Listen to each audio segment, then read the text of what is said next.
सारा खेल इसी यंग इंडियन कंपनी के जरिए किया गया। राहुल गांधी को इसका डायरेक्टर बनाया गया। सोनिया गांधी बोर्ड की सदस्य बनी। दोनों के पास 38% शेयर थे, जबकि बाकी के 24% शेयर मोतीलाल वोरा, ऑस्कर फर्नांडिस, सुमन दुबे और सैम पित्रोदा के पास थे।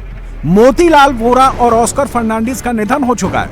यही वजह है कि चार्जशीट में सोनिया और राहुल गांधी के अलावा Suman Dubey, Sam Pitroda, young Indian company, Dotex merchandise private limited और सुनील भंडारी को भी आरोपी बनाया गया है। यह कहा गया है कि एजेएल को हड़पने के लिए आपराधिक साजिश रची गई।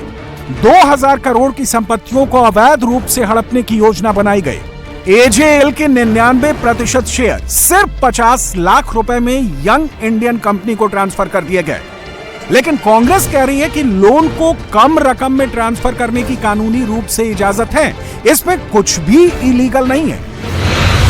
जानबूझकर कांग्रेस पार्टी यंग इंडिया और एजेएल को एकदम दूर दराज की स्ट्रेंजर्स की तरह ट्रीट किया जा रहा है। आप जानते हैं, मैं एक उदाहरण देना चाहता हूं। आईबीसी में जिसको हेयरकट कहते हैं, असाइनमेंट अलाउ होता है। जहां ऋण होता है 100 करोड़ का, असाइनमेंट होता है 10% में, 20% पे। वो तो बाहर के स्ट्रेंजर को हो जाता है, अलाउड है कानून में। यानी मेरा जो ऋण है, मैं 1 करोड़ की जगह 10 लाख में इनको ट्रांसफर कर, 10 लाख देंगी मेरे को, वो इस ऋण की हकदार ये हो जाएंगी। फिर ये इनको सू करेंगी, जितना मिलेगा इनको जाएगा। 10% 90% हेयरकट हो जाता है। इसमें तो बाहर का स्ट्रेंजर कोई था ही नहीं।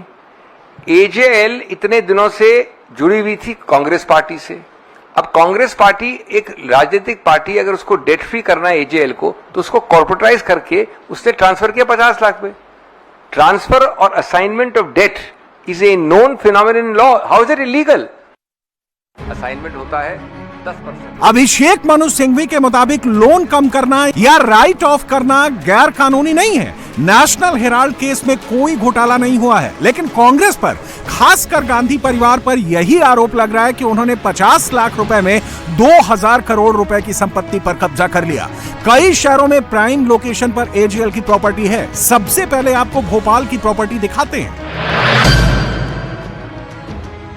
भोपाल के सबसे पॉश इलाकों में एक महाराणा प्रताप नगर जोन 2 के इंदिरा गांधी प्रेस कॉम्प्लेक्स में आप ये जो बिल्डिंग देख रहे हैं, इसी में एक जमाने में नेशनल हेराल्ड, नवजीवन और कौमी आवाज का दफ्तर हुआ करता था।